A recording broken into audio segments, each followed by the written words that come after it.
მოდით მაინც დავიწყოთ იმ გარემოთი, რომელშიც აღმოჩნდა ახლა საქართველოს უფრო მეტად გარემოზე, საქართველოსთან დამოკიდებულებაზე მინდა შესავალში ვისაუბროთ. ეს პირველ რიგში უკავშირდება შეერთებული შტატების თეთრი სახლის ადმინისტრაციის დამოკიდებულებას რეგიონისადმი, ჩვენ მეზობლებისადმი და ამ ფონზე დღეს საქართველოში მოქმედი რეჟიმისადმი და ასევე გავითვალისწინოთ, რომ სულ რაღაც ერთ საათში დაიწყება კონგრესის ჰელსინკის კომისიის ხდომა, სადაც უკვე მერამდენეჯერ იქნება მოსმენა საქართველოსთან დაკავშირებით. ძალიან კრიტიკული ტონები წინასწარ უკვე გვესმის, მოხსენებლები ძალიან კრიტიკულად არიან განწყობილები და აი რა ფაზაში შევდივართ აი ამ დამოკიდებულებების აღსრულების ნაწილში.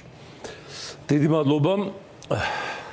უაღრესად მოხარული ვარ ვესაუბრო თქვენს მაღალ ინტელექტუალურ აუდიტორიას. კარგია რომ გადაცემა თქვენი კონკრეტულად კრებს რეიტინგს.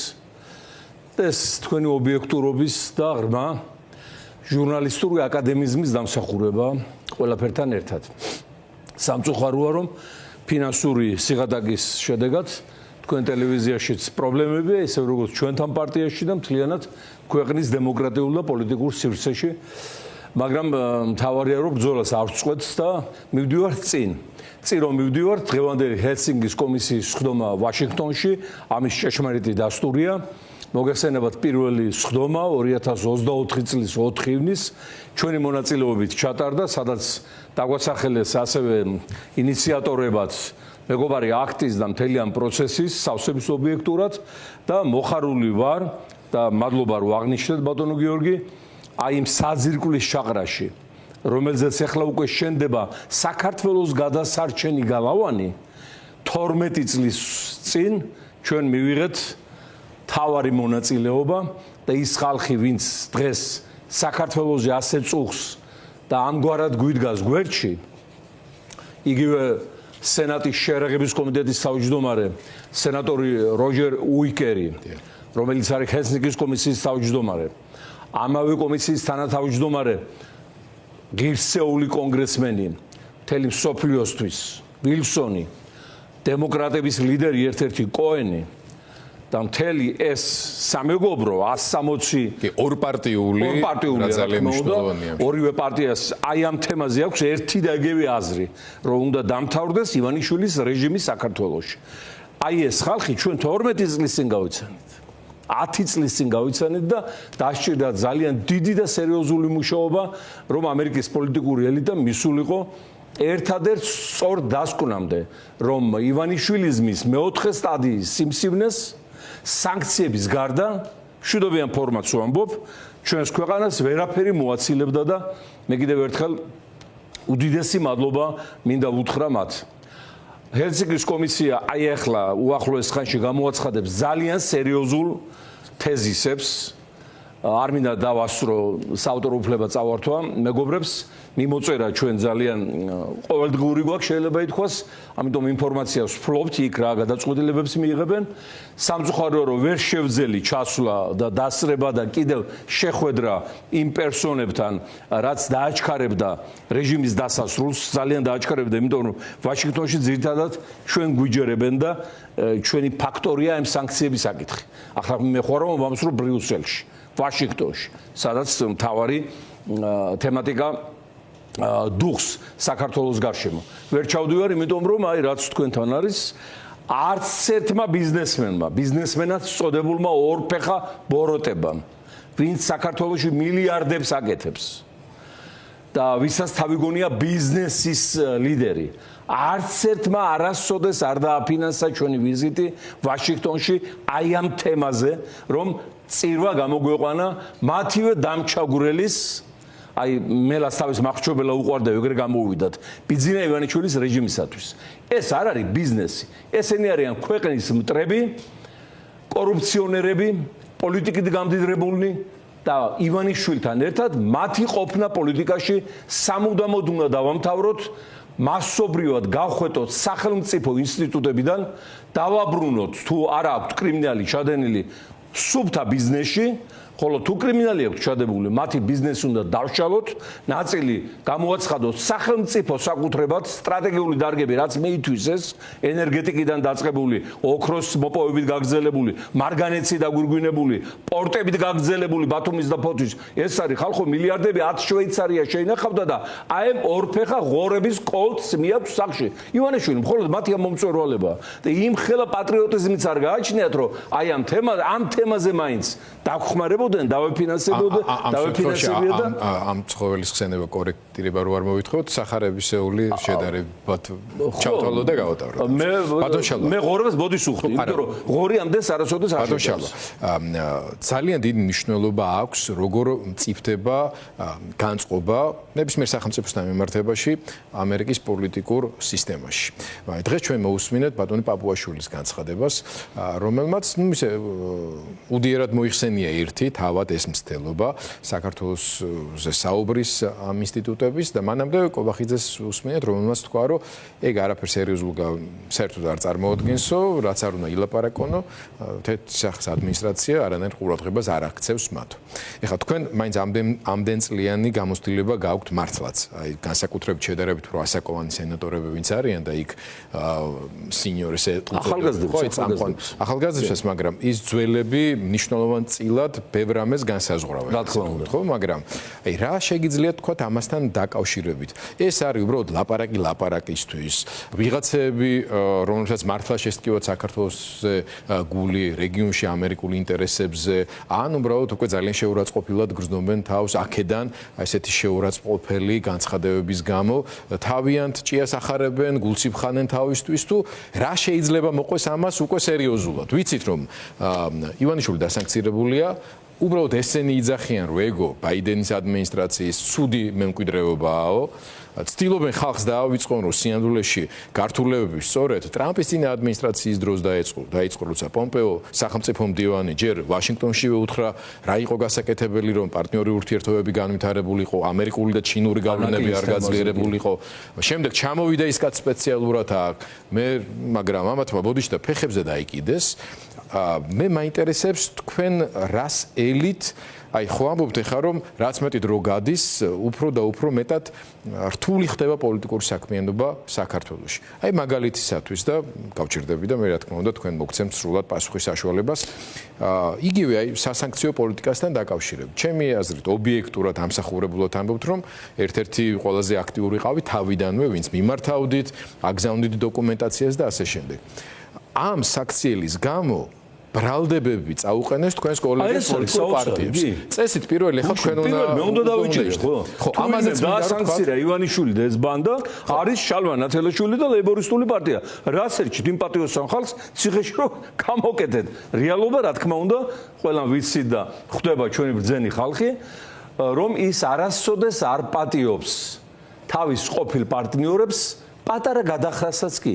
თუ ოდესმე ივანიშვილს ვინმე დაუფინანსებია და მე მისი რამე არ მოსწონებია, აუცილებლად გაამწესებს ციხეში. ასე დაიწყო მან თავისი ნათესავების დაჭერით, სხვათა შორის, სანამ ხელისუფლებაში მოვიდოდა მერაბიშვილის საშუალებით იჭერდა მთელი თავის ნათესავებს, ვისაც ასე ვთქვათ, რაღაცა შეიშლებოდა ან შეეპარებოდა ეჭირო რაღაცა მოპარა ერთი ენერგიან რაღაცა და შემდგომ ჩვენს პოლიტიკურ კოლეგებს, ლიდერებს, რა თქმა უნდა, მათი განთავისუფლებისათვის ვიბრძოლებთ და პოლიტიკური პატიმრები რაზეა საუბარი, მაგრამ მინდა შევახსენო, რამდენჯერ გითხარით მეგობრებო წლების განმავლობაში, მათ შორის იქ პანჯატურში, რომ არ შეიძლება სატანასთან და ეშმაკთან შეეკვრა გარიგება და შეამხანაგება. ეხლა პოლიტიკაში და მათ შორის დიდ გლობალურ ასპექტშიც მოდის გარიგებები. ასე სტალინმა და რუზველტმა ბრიტანეთის იმპერია დაშალეს. ობიექტურად ვთქვათ, შეგრულები იყვნენ ჩერჩილის წინააღმდეგ და როგორც კი მეორე მსოფლიო ომი დამთავრდა, ისიც ჩამოიშალა, იმიტომ რომ წაართვეს გიროვანქა სტერლინგს მსოფლიო ვალუტის ფუნქცია გადასცა სტალინმა დოლარს.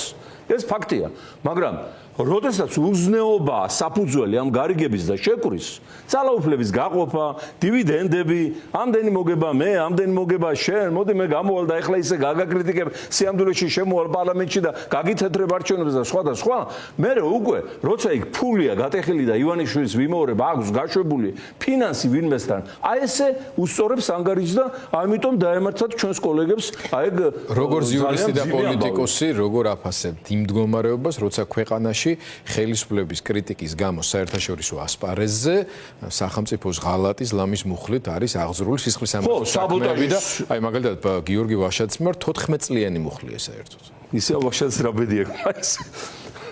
ამ საკითხში რეპრესიები გადაიტანა არაერთი, მაგრამ ესაც მისი ბრალია, პირდაპირ გეტყვით, აი პარლამენტში არ უნდა შესულიყვნენ ის და სხვა მეგობრები და დღეს ჩამოშლილი იქნებოდა რეჟიმი და არც ციხის პრობლემა იდგებოდა და ქვეყანას არ ექნებოდა აი ესეთი ტრაგიკული მდგომარეობა. ვიმეორებ, სანქციები გაუჩალიჩეთ, გავუხერხეთ და მოუახლოვეთ ჩვენ ლეიბორისტებმა ბიძინა ივანიშვილს. დანარჩენმა ოპოზიციურმა სპექტრმა ამას იმიტომ რომ ვიღაცას გამოაჯავრო. სანქციების მოთხოვნა დაიწყეს 2024 წლის დეკემბრის შემდეგ, მას შემდეგ, რაც დაასანქცირა ამერიკის ადმინისტრაციამ ბლინკენმა ბიძინა ივანიშვილი პერსონალურად. მერე ყველა აღვირდა, მანამდე არ მომიწერა ხელი არც ერთმა ივანიშვილის დასანქცირების მოთხოვნაზე. ეხლა მე არ ვამბობ, რომ ამაში ფული ქონდათ აღებული, მაგრამ გათვლები ქონდათ, რომ აი რაღაცა შარს არ ავაწყდე, ან იქნებ რაღაცა შეიცვალოს უკეთესობისკენ. ცალ-ცალკე ვიზიტების დროს და ამ საკითხებს აყენებდნენ ობიექტურად. შეიძლება რაღაც კოორდინირებულად შუმად რაც ლაპარაკობენ ერთია. შუმად, მაგრამ რეალურად მე არც ერთმა რო არ მომიწერა ხელი დასანქცირების მოთხოვნაზე. ეხლა მაბატიეთ, ეს იმიტომ გამახსენდა, რადგან მითხრეს ვაშინგტონში არაერთხელ წლების განმავლობაში. კაცო, მარტო შენ რო დადიხარო და ითხოვ ამ დასანქცირებასო, სხვა პოლიტიკური სპექტრი რა აზრის არის? იმიტომ რომ თვითონ შეერთებულ შტატებში საკმაოდ დიდი ხნის განმავლობაში ბევრ რამეზე თვალს ხუჭავდნენ ლობირებებთან დაკავშირებით, ხო? მხარსაც კი უჭერდნენ რეჟიმს. მოდით ეხლა ფოკუსი გადმოვიტანოთ რა მდგომარეობაში ბატონშაბა ხაბად ივანიშვილი, აი ეს ამ თემაზე ამ სასანქციო ქარიშხალს ზუსტად მათ შორის სასანქციო ნაწილშიც, იმიტომ რომ ამის გამო ხალხს იჭერენ. დაჭერილიც ყავთ, მაგრამ უმატებენ საქმეებს. ანუ ეხლა რა შეეხება ამ ეხლა იურისტი ვარ და სოფლიო სამართალდამცავი ორგანოების პრაქტიკასა და კანონმდებლობაში მე არ მინახავს მუხლი, რომლის თანახმადაც პოლიტიკოს ან მოქალაქეს ჟიდან კონკრეტული არჩევნების აღიარების ან არაღიარების გამო. ეს არის სოფლიო დიქტატურაში ისეთი ნოვაცია, რაც შეიძლება მხოლოდ ივანიშვილის დაჟანგებულ და ტირანულ ტვინში შეიძლება დაბადებულიყო და გაფორმებულიყო იმ მონღოლ მეჯოგოს რო ეძახი პაპუაშვილის ხელით და ამ შეშლილით მაგაწეწილი კობახიძის მითითებით. ნუ ეს წარმოუდგენელი რაღაცა. ამ პრინციპით უნდა საქართველოს შემოავლონ დიდი მავთულ ბადე, რუსებმა იქიდან შემოგვავლეს უკვე. ეხლა ამათ ქვევიდანაც შემოავლონ და ყველა უნდა დაგვიჭირონ მინიმუმ 80%, რომლებიც არ აღიარებენ ამ თავრობას ლეგიტიმურად, ხო? გარდა ამისა, დონალდ ტრამპი უკვე დაპატიმრებული უნდა იყოს, რადგან მან არ აღიარა ამერიკის არჩევნები, რის შედეგადაც ბაიდენმა დაიკავა პრეზიდენტის თანამდებობა. ბოლომდე არ აღიარა და არა მარტო არ აღიარა, მიტინგი მოაწყო ვაშინგტონში. მომიტინგეები გაქანდენ, კონგრესის შენობა აიღეს და 6 კაციც მოკვდა. ტრამპს დაემართა რამე და ან მის პოლიტიკურ გარემოცვას ვინმე დაიჭირეს, ახლა იქ ვინც უშუალოდ ფიზიკურად დაარბიეს კაბინეტები და ისინი დაიჭირეს, გონი გაშვებულებია ყველა უკვე. ხო, ანუ გამოდის რა, რომ ტრამპიც უნდა დაეჭირათ საქართველოს 80% ექვემდებარება ამ კანონმდებლობით დაპატიმრებას და საერთო ჯამში ვიმეორებ დემოკრატია ნიშნავს იმას, რომ შენ გაქვს უფლება აღიარო რაღაცა პოლიტიკური ან სამართლებრივი მოვლენა, ან არ აღიარო. ეს შენი ნების გამოხატულებაა. და ასეთი მუხლის შემოტანა ნიშნავს იმას, რომ დიქტატურა ავიდა განვითარების უმაღლეს სტადიაზე, რის შემდეგაც დაიწყება ჩამოშლა. ეხლა მე მინდა თქვენი ცნებართვით პირველი თქვენი ძალიან ღრმაშინაარსიანი შეკითხვის პათოსი გავაგრძელო. მარტო ჰელსინკის კომისიის დღევანდელი სხდომა არა სიახლე, თებერვლის სიახლე. რა თქმა უნდა, ჰელსინკი გადამწყვეტია, უნდა ვთქვათ, იქ არის მოტორია ამ დასანქცირების. ცუდი ამბებია მთლიანად რეჟიმის თავს. ცუდი ამბებია იმ გაგებითაც, რომ ოლიგარქმა ვერ შეძლო ამერიკული სანქციებისგან განთავისუფლება, რის იმედიც მას ჰქონდა და რასაც პირდებოდა ლავროვი და პუტინი, ეს თემა მათ დასვეს ანკორიჩშიც ტრამპთან მოლაპარაკების დროს და დიმიტრიევი, რომელიც არის მომლაპარაკებელი მხარე მოსკოვსა და ვაშინგტონს შორის უკრაინის თემატიკაზეც მათ შორის და ამ დროს კიეველია, იცით ხო? თვითონ დიმიტრიევი კიეველია. მედინსკიც კიეველია, ის ყავთ შერჩეული ადგილობრივი მოღალატეები უკრაინის თემატიკაზე. დიმიტროვის ხელითაც ითხოვდნენ ამ სანქციის გაუქმებას, მაგრამ ეს არ გამოვიდა. აი რა დიდი მნიშვნელობა აქვს მეგობრები როცა არსებობენ ვაშინგტონში პიროვნების ქვეყნის რაც მთავარია და მომავლის რომ არ ყოფილიყვნენ ახლა მე არ მინდა ვიღაცას უხერხულობა შეუქმნა მაგრამ რომ არ ყოფილიყვნენ აი ეს ჩვენი დიდი მეგობრები ვინც ჩამოგითვალეთ უიკერი ჩვენი ვილსონი კოენი რიში შახინი ძალიან დიდი რაოდენობა რომ არ ყოფილიყო ამი არ გამოვრიცხავ რო ეს მართლა გამომძვრალიყო იმ სანქციებიდან რადგან ახლა თქვენ ხედავთ ალბათ ამერიკას მაინც და მაინც ყველა ქვეყანასთან მიმართებით ძალიან მაღალი მოთხოვნები არ აქვს მაღალი მოთხოვნები აქვს იმ საზოგადოებასთან რომელსაც თulis რომ მისი დონია ცივილიზაციურად და ღირსია რომ ერთიან სამეგობროში იყოს ხო აი ახლა ხო არ დაუმეგობრდება მაგალითად პროფესორი ქუჩის კრიმინალს შეუძლებელია მათი მეგობრობა, ხო? აი დაახლოებით აი ესეთი გრადაცია გეოპოლიტიკაში. ასე ახლა აგერ საუდის არაბეთი ამერიკის მოკავშირეა, უკვე რამდენი წელია სტრატეგიული თან, სადაც ქალები მონობაში ყავთ პრაქტიკულად და დემოკრატიის ნიშანწყალი არჩევნები იქ არსებობდეს და მეც რაც გეტყვით, საუდის არაბეთის მოდელი ამერიკამ გაავრცელა გუშინდელი დღიდან უკვე აზერბაიჯანზე, სადაც არის საოჯახო დინასტია, ალიევი პრეზიდენტი, ცოლი ვიცე-პრეზიდენტი, შვილი მემკვიდრე წმინდა წყლის საუდის მოდელია გამოტანილი, ოღონდ ჯერჯერობით იქ ქალები ჩვენი აზერბაიჯანელები თავისუფლები არიან და იმედი ასე დარჩება. მაგრამ ამერიკამ არ მოსთხოვა მათ და იგივე ტრამპმა დემოკრატიული სტანდარტი. აი ჩვენთან მიმართებაში მოთხოვნა ასეთია, მაგრამ თუ არ იქნებოდა ჩვენი მეგობრების ეს ჯგუფი, შეიძლება მაინც და მაინც ტრამპსაც არ მოეკლა თავი. იმისათვის რომ ეს რეჟიმი მოეცილებინა ჩვენთვის. ისე როგორც ბელარუსთან დაკავშირებით ტრამპი წავიდა კომპრომისზე, გააფორმა ლუკაშენკოსთან სიტყვიერი და ფაქტობრივი შეთანხმებაც მოუხსნა სანქციები ამ ქვეყნის ავიაკომპანიას ბელავიას მოგეხსენებათ რუსული ავიაკომპანიები შავდღეში არიან სანქციების გამო სათადარიგო ნაწილები თვითმფრინავზე ვერ იცვლება და ამიტომ სავიაციო შემთხვევები გახშირებულია და რუსეთს გაუხსნა გზა ბელარუსის გავლით ბოინგის სათადარიგო ნაწილების მისაწოდებლად. ანუ ხდება გეოპოლიტიკაში გარიგებები, რომელიც ხშირად არ არის პატრიოტიზმის, დემოკრატიის თუ ზნეობის უმაღლეს პრინციპებთან დაკავშირებული. პოლიტიკა და გეოპოლიტიკა პრაგმატული ხელოვნებაა. იქ ძალიან ძნელია დიდი ეთიკური ღირებულებები ხშირად ეძებო სამწუხაროდ თუ საბედნიეროდ ეგრეა, ხო? ამიტომ აი ეს მეგობართა ჯგუფი არის გარანტი იმისა, რომ ჩვენ იქ არაფერი არ გვემუქრება და ვერანაირი ადმინისტრაცია. ტრამპი იქნება, მომავალში ვენსი იქნება, თუ ჩემი მეგობარი კრუზი იქნება, კრუზი თუ იქნება კი ამათ სახსენებელი არ იქნება მანამდე, მაგრამ ყაველაშვილი ვერ შეცვლის ამ ყაველაშვილი რო შეხვდა ერეფანში ბოჭორიშვილთან ერთად ვენს და რუბიოს თქვენი აზრით ჩვენ მოვისმინეთ მათი ინტერპრეტაცია. კორიდორში დგანან და ხელები აქვს გაწმული ვიღაცამ ხელი ჩამოართოს და მე ეს დააპიარონ.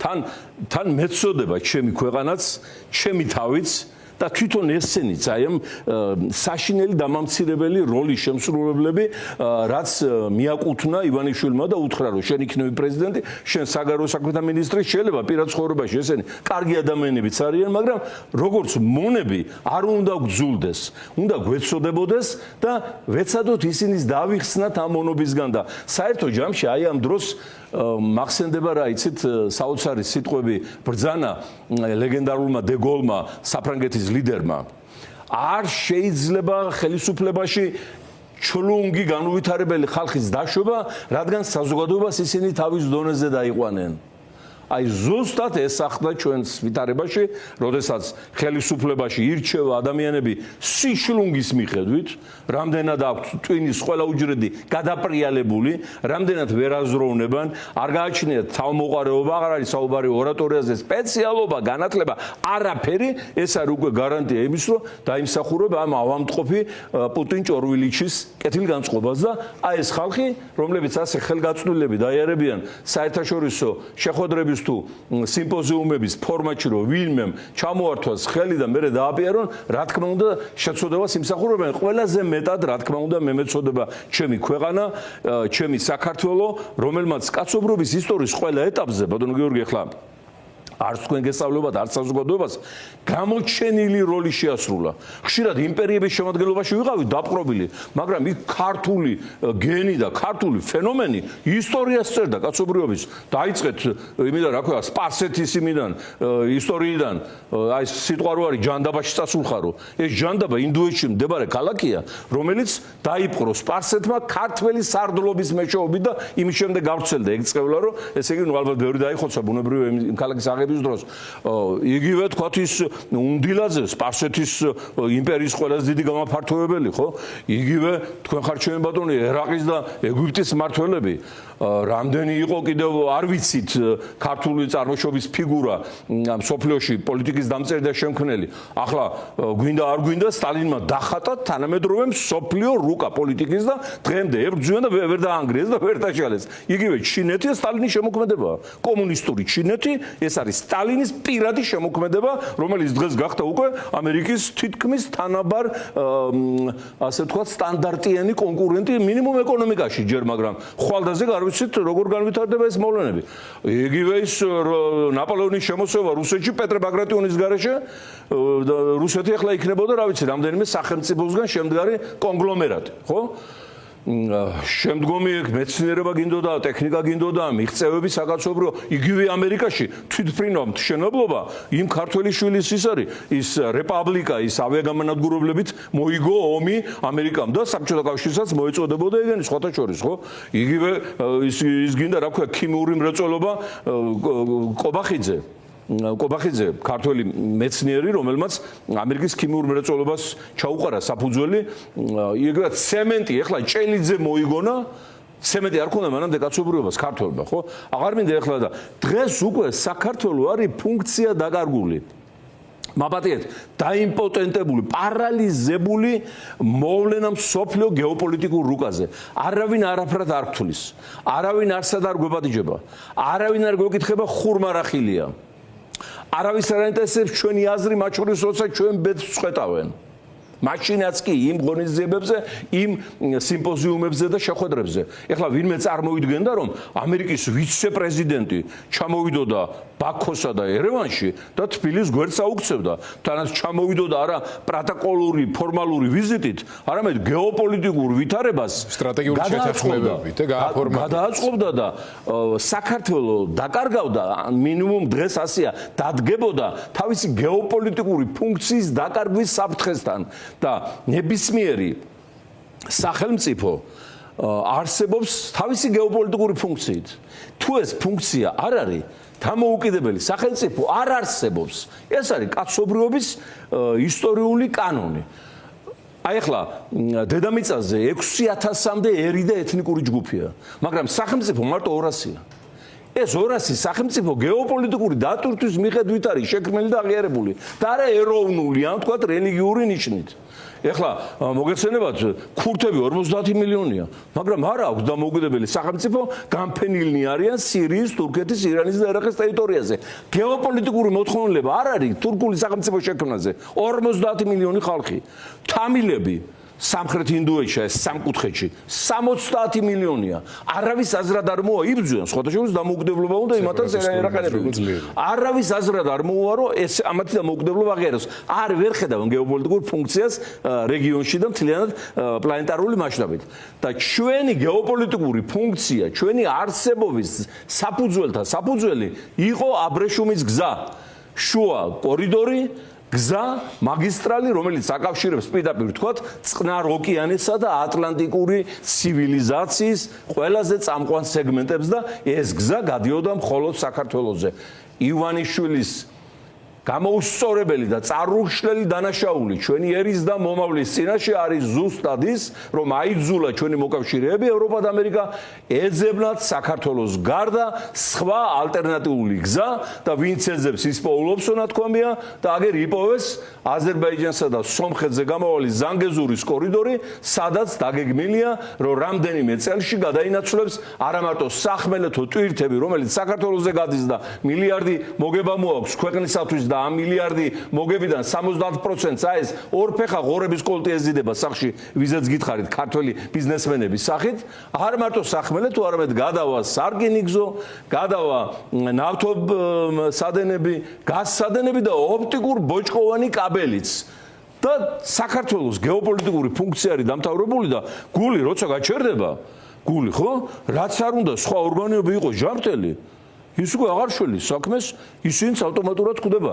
აი ეს გეოპოლიტიკური ფუნქცია ჩვენი გული დააპარალიშა, ის კი ფეთქავს კიდევ და იფეთქებს აუცილებლად, მაგრამ ეს წარმოუდგენელი დანაშაული ჩაედინა პირადად ბიძინა ივანიშვილმა და მისმა რეჟიმმა. შედეგებით შესაბამისი აქვთ, აგერ რამდენიმე წუთში გავიგებთ ჩვენ ჰელსინკის კომისიის. ბატონ შალვა, თქვენ გუშინ წინ კი რა 8 თებერვალს დავით აღმაშენებლის ხსენების დღეს მისული იყავით მის რეზიდენციასთან და წოდება მიენიჭეთ, გადაეცით ტიტული. ხო, მურვან ყრუს საბატიო სიგელი გადავეცით, მოგეცენებათ ახლა მას რა წოდებაც გინდა მიანიჭო, დაკარგული აქვს სახეც, სულიერებაც და ნაკლებად იმოქმედებს მასზე ეს ყველაფერი, მაგრამ ჩვენ გათვლილი გვაქვს, როცა აი ესეთ ნაბიჯებს ვდგავთ არაბული ქვეყნის პოლიტიკურ ლიდერებზე და მათ კომპანიებზე, ვისაც აქ უნდა არაბული ქალაქები და სოფლები აგვიშენოს.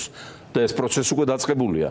როდესაც ხედავენ აი ამას, რომ არის იქ მოწინააღმდეგე პოზიციები და ძალები, როდესაც ჩვენ ვწერთ დღე გამოშვებით, რომ რეჟიმი არის სანქცირებული, რეჟიმი არის არალეგიტიმური, არაღიარებული და მისი ხელმოწერილი კანონების და კონტრაქტებიც თქვენთან არის არალეგიტიმური. გავაუქმებთ როგორც ესენი წავლენ და შეგრჩებათ სულთა ზარალი. ამის გამოა რომ დღემდე ვერ დაარტყეს ნიჩაფი ჯერ. და ტრაქტორი ვერ შეუშვეს იმ გონიოში და იმ კწანიში. თუმცა გაყიდვები დაიწყეს. გაყიდვები დაიწყეს ჰაერზე, რა თქმა უნდა, როგორც ჩვევი, ამიტომ ეს გავაკეთე ამისათვის გავაკეთეთ იმ სასახლესთან ასვლა, რაც სიამოვნებას არ გვანიჭებს, იმიტომ რომ არც ამის სასახლე, არც ამის მაბადეთ სიფათი და არაფერი სიამოვნებას ვის შეიძლება ანიჭებდეს.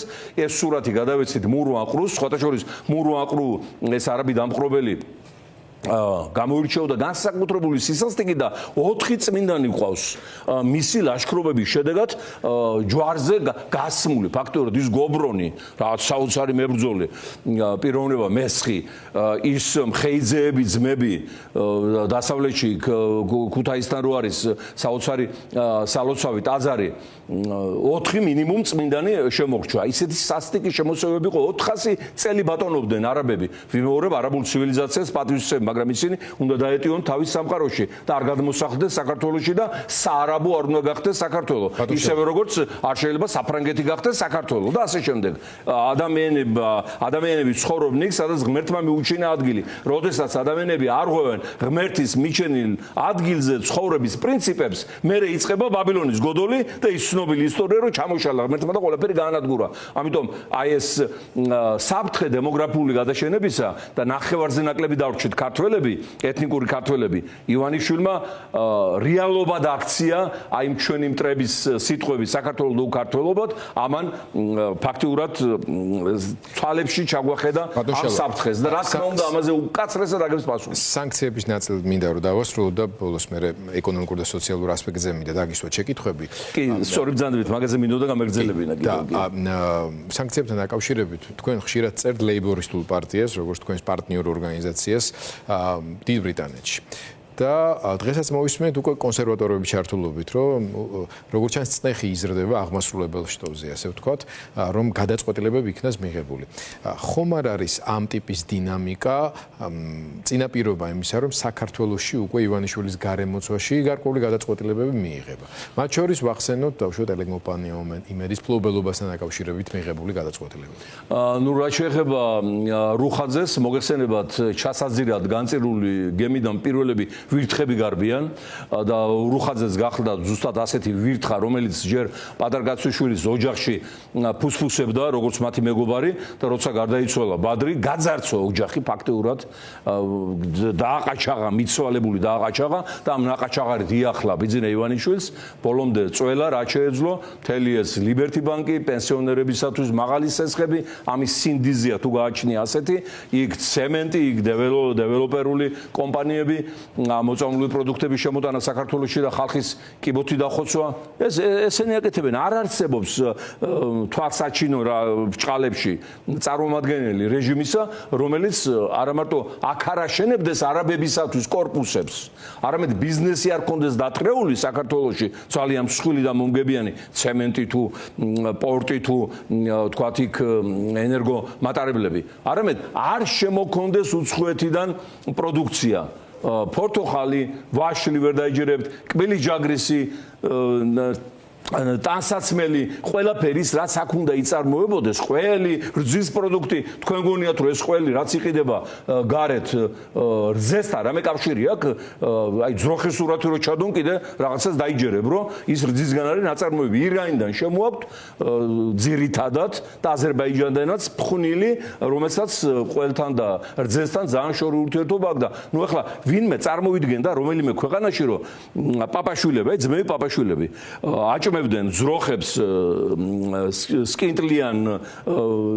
სკინტლიან იმას რა ქვია საკვებს და მე ამ რძეს ყიდდნენ მაღაზიებში და ჩვენი ბავშვები მიირთმევდნენ აი ამ საშინელ საწამლავს და ორივე ეს ძმა ნაძირალა ბანდიტები არიან თავისუფლები პასუხი არავის არ მოუთხოვია. ამიტომ ეს რუხაძეს რაც შეეხება დავამთავრებ ახლა შეკითხვას ის რა თქმა უნდა კარგად ხვდება რომ იწყება რეჟიმის პოლიტიკური ლიკვიდაციის პროცესი, უნდა ისევ გაასწროს, რაღაც ახალ მატარებლებს შეახტეს ან ნეიტრალური დაიკავოს და ამით გადარჩეს. მე პირდაპირ ვეუბნები მას, რომ გამორიცხულია, ბოლომდე მივიყვანთ მისი დასანქცირების საქმესაც და გარდა ამისა აღნიშნულ პერსონას ამერიკის მოქალაქეობა მიღებული აქვს ნატურალიზაციით. და ეს მოქალაქეობაც იქნება ჩამორთმეული, დარწმუნებული გძანდებოდა ჩვენი პენსიონერების მწვალებელო მოღალატე მიცვალებულების გამძარცველო მილიარდერო. მოქალაქეობასაც დაკარგავ ამერიკასაც. ახლა ამერიკაში თუ დაბადებით გაქვს მოქალაქეობა მიღებული, ვერავინ ჩამოგართმევს. ხოლო თუ ნატურალიზაციით მიიღე და ანტიამერიკულ საქმიანობაში ხარ შემჩნეული, რა თქმა უნდა, ეს მოქალაქეობა იქნება ჩამორთმეული და იმედმა ჩაუყარა საფუძველი ანტიევროპული, ანტიამერიკული პროპაგანდა აგიტაციას და იდეოლოგიას, თან ანტი-LGBT პროპაგანდას და ამ დროს ვიგებთ, რომ ამ რუხაძის ქალიშვილზე გათხოვილა იქ ბრიტანეთში. ესე იგი, ებრძვიან იმის არ იყოს მიიღეს ანტიდისკრიმინაციული კანონი, მე განაცხადეს, რომ სინამდვილეში არიან ტრადიციული ურთიერთობების პატრონები და ისეთი პიროვნებები გამოდიან LGBT-ს წინააღმდეგ, რომლებიც თვითონ არიან, ასე ვთქვათ, შემჩნეული რაღაცებში. ნუ მოკლედ, იქ დაუბრუნებულია ზნეობის ყველა პრინციპი. საუბრისთვის ცოტა დრო დაგვრჩა და მინდა რომ თქვენთვის ასევე ძალიან მნიშვნელოვან თემას იმ სოციალურ ფონზე მოვასწროთ საუბარი, რაც ლეიბორისტებისთვის ყოველთვის იყო ყურადღების ფოკუსში და აი ქართულმა ოცნებამ გადაწყვიტა რომ ფასების დაკლების აუცილებლობაზე აქტიურად ისაუბროს.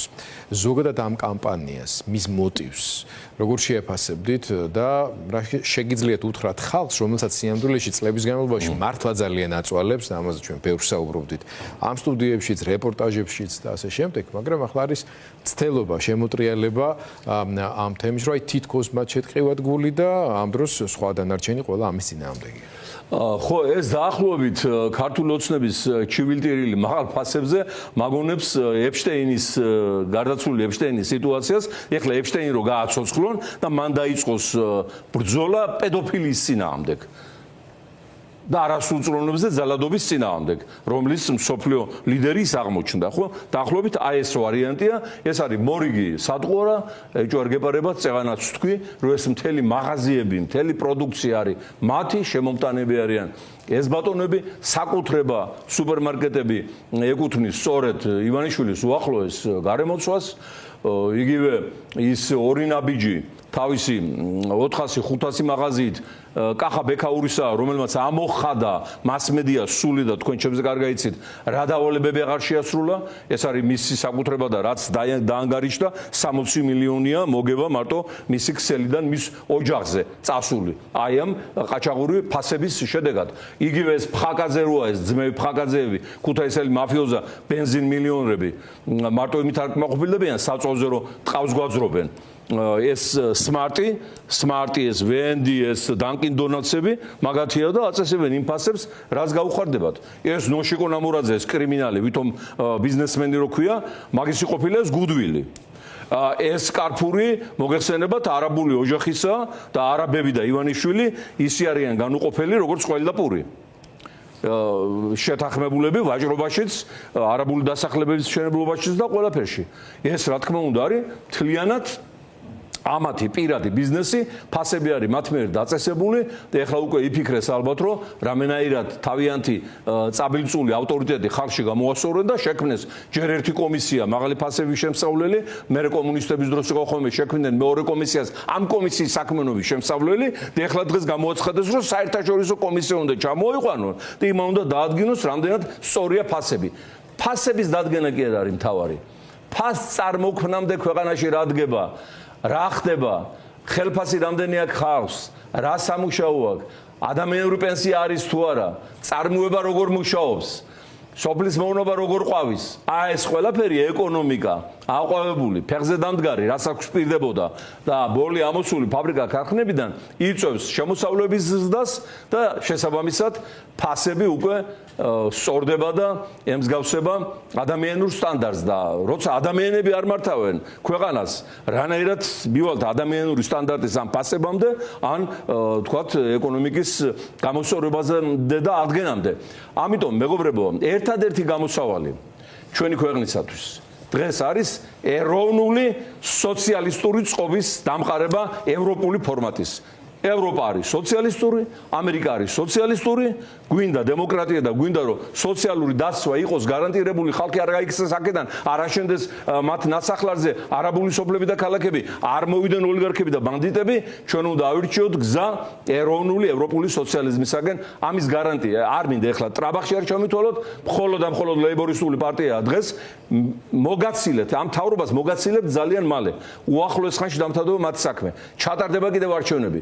ეს ოლიგარქები, ბანდიტები, ივანიშვილის სისხლისმიერი ძმები, ვითომ ოპოზიციაში მყოფნი, გამოვლენ, შექმნიან ახალ პარტიებს, დაირქმევენ მიმზიდველ სახელებს, გახსნიან ტელევიზიებს, გაუშვებენ ფულს, დაიქრევენ ადგილზე აქტივს. ეს მთელი ნეოლიბერალური ბანდები დაიწყებენ მათ ქებას და ცაში აყვანას.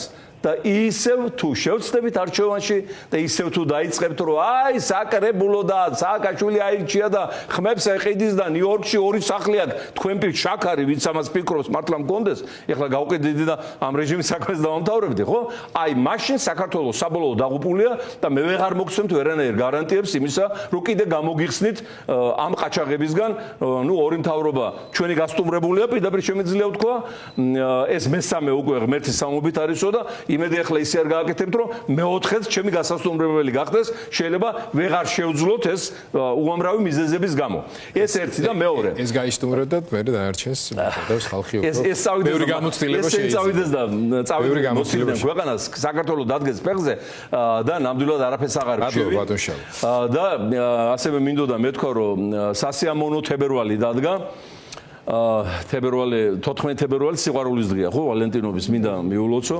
თელ საქართველოს სიყვარული მაინც იმარჯვებს და არა მარტო ჰელსინკის კომისია ვაშინგტონში, არამედ დღეს ეუთომ უკვე სპეციალური საგამოძიებო კომისია გამოაგზავნა აქ საქართველოში. ეს არის სწორედ საერთაშორისო ტრიბუნალის წინა კომისია, რომელიც ამზადებს ამ ტრიბუნალისათვის მასალებს. გარდა ამისა, ლონდონში თქვენ აღნიშნეთ შესანიშნავად, რომ უკვე სამივე პარტია ჩაერთო ამ საქმეში, ლეიბორისტები თავიდანვე იყვნენ ჩართული. ჩემი ვიზიტი როგორც კი მოხდა ლონდონში და შეხვდი კოლინს რომელიც გახლავთ ლორდთა პალატაში ლეიბორისტების ლიდერი, მაშინ რეგიონებში იყო სტარმერი, დღევანდელი პრემიერი და არ ეცალა ვერ მოხრეხდა, მაგრამ რა თქმა უნდა მას სიტყვას თვლით გადასცა ყველაფერი სიტუაცია ლონდონიდან იქნება გამანადგურებელი სანქციები, გამანადგურებელი შეიძლება ითქვას, ამერიკიდან იქნება მეგობარი აქტის გარდა მაგნიცკის აქტის ამოქმედება, მე არ უმალავ ამათ და ვეუბნები რა ემუქრება და როგორ ემუქრებათ და გარდა ამისა დღეს ევროპამ როგორც იქნა გაიღვიძა არ მომკვდარა მხოლოდ ზინავს ეს ვარიანტი მოხდა გაიღვიძა და ქართული ოცნების უმაღლესი ეშელონი დაასანქცია და ისინი ვეღარ შევლენ ევროპის კონტინენტზე სპეციალური ვიზების გარეშე რომელიც შეიძლება არც ჩაურტყან ამიტომ ედოთ დღეს შავი ფერი ოცნების სპიკერებს მათ წარმომადგენლებს და ეს პროცესი არ გაჩერდება ზედა ეშელონებზე წავა ქვედა შუა და ქვედა რგოლებზე სოფლის რწმუნებულებამდე კოორდინატორებამდე რაიონის ხელმძღვანელებამდე ამიტომ მეგობრებო რა მინდა ახლა გთხოვოთ ჩვენ მაინც გვიყვარს ერთმანეთი, ხო? ჩვენ ვიბრძვით არა მარტო თქვათ ოპოზიციურად განწყობილი საზოგადოების მომავლისათვის, არამედ ვინც იქ არიან, მათ გამოსახსნელადაც. მეგობრებო, 1964 წელს კომუნისტურმა რეჟიმმა თავისი ლიდერი ნიკიტა ხრუშოვი, რომ დაინახა რომ უკვე აღარ იყო რა სხვა გამოსავალი, გაგიჟდა კაცი, გადააყენა თანამდებობიდან, გაანთავისუფლა და აიყვანა შინა პატიმრობაში. შიდა შეთქმულება იყო. შიდა შეთქმულება იყო და შეთქმულების მონაწილენი იყვნენ ხრუშოვის უახლოესი გარემოცვა, ვინც მან შეარჩია თავის მოადგილეებად. ბრეჟნევი, პოდგორნიკოს, იგინი, სუსლოვი, ეს ყველა მისი თანამებრძოლები იყვნენ. ხალხო, ხედავთ რომ იღუპება თვითონ ღუპავს ქვეყანას და ღუპავს თქვენს. ამიტომ, ჩემო მეგობრებო, გამოეცალეთ, გამოეკეცით, თავს უშველეთ, სამართალდამცავ ორგანოებს მიმართავ, გენერალურ პროკურორს, სასამართლოს, შენასაქმეთა სამინისტროს უშიშროებას. მიმართავ. აი, ხრუშოვი ამ სტრუქტურებმა გაანთავისუფლეს მიუხედავად იმისა, რომ მისი დანიშნულები იყვნენ, მის ხალხი იყო იქ პირველი პირები. ხო ხედავთ, რომ ქვეყანა აღარ შეგვჩება თუ ასე გაგრძელდა. ხო ხედავთ, რომ რეგიონის ლიდერი ალიევი გახდა. რაც არ მომხდარა კაცობრიობის ისტორიაში, საქართველო იყო ლიდერი დასაბამიდან. ხო ხედავთ, რომ გეოპოლიტიკური ფუნქცია გვერთმევა. ხო ხედავთ, რომ დემოკრატია აღარ არსებობს. ხო ხედავთ, რომ რუსეთის გუბერნიად გადავიქეცით. ხო ხედავთ, რომ ეკონომიკა აღარ არის, ბიზნესი აღარ არის, საცხოვრებელი გარემო აღარ არის, ხალხისგან ქვეყანა დაიცალა, არაბებითა და ინდოელ აფრიკელებით გაივსო და რაღაც უყურებთ, გაეცით სანქცია. დააპატიმრეთ ბიძინა ივანიშვილი. სანამ ამას გააკეთებდეს საერთაშორისო ტრიბუნალი და ჩატარდებოდეს საქართველოში საერთაშორისო პოლიციური ოპერაცია, რომელიც რომელიმე ბუნკერში ივანიშვილის მიაგნებს აუცილებლად და გადაიყვანს ჰაგაში. ნუ მიიყვანთ საქმე საქამდე, მერე იმ ტრიბუნალზე თქვენც მიგაყოლებენ. მოგეხსენებათ ნიურნბერგში ჰიტლერი ამჯდარა გაასწრო თვითმკვლელობით და ყველა მისი მოადგილე და ფავორიტი იქიჯდნენ და მერე საქმრობელაზეც გაიყვანეს. ამიტომ თავს მაინც ნუღუბავთ. აღძარით საქმე, თქვენ თვითონ დააპატიმრეთ ეს ვერაგი არამზადა ეროვნული მტერი ჩვენი დააპატიმრეთ და ეს კიდევ ნიშნავს იმას, რომ აღვიდგენთ წამხდარ პრესტიჟს მსოფლიოში, აღვადგენთ ქვეყანას, დავიწყებთ ახალი ქვეყნის მშენებლობას და თქვენც გამოძრობით პასუხისმგებლობისაგან. აი ეს არის ჩემი მეგობრული რჩევა. ეხლა დღეს მაბადიეთ ძალიან გაგვექცა. ისე ლაპარაკობდნენ, ეს არ შემიძლია არ თქვა, ეს პაპუაშვილები და სხვები უცოდველი კრავები ვით, რომ რა დაუშავეს სანქციების ამბავი რო გაიგეს, თურმე ისეთი რა დაუშავეს ამერიკას და ევროპას. გარდა იმისა, რომ მთელი მოსკოვის აზრები ახმოვანეს წლების განმავლობაში და ანტიატლანტიზმი ჩამოაყალიბეს ოფიციალურ იდეოლოგიად, შეურაცხყოფები აყენეს. ეხლა მე ხო ვიცი სენატში როგორ არიან შეურაცხყოფილი, მაპატიეთ გათახსირებულები ეძახეს სენატორებს, იმ ზარქოებმა და ვიღაცებმა. წარმოუდგენელი საერთაშორისო პრაქტიკაში მიუღებელი უზდელური ფორმატით ერთი დარჩა ისტორიაში, აი ხრუშოვზე დავიწყე და იგივე გავაგრძელებ. ხრუშოვის განცხადება, კონრად ადენაუერი იყო გერმანიის კანცლერი, ისტორიული კანცლერი, რომელმაც ფეხზე დააყენა დანგრეული გერმანია მეორე მსოფლიო ომის შემდეგ და ეს მარშლის გეგმა და ის მის ხელმძღვანელობით განხორციელდა და ერთხელ გაბრაზდა ამ ადენაუერზე და განაცხადა, რომ კონრად ადენაუერს რო ჩახადო შარვალიო და შეხედო უკნიდანო, გერმანია ვერასოდეს ვერ გაერთიანდება დარწმუნდებიო.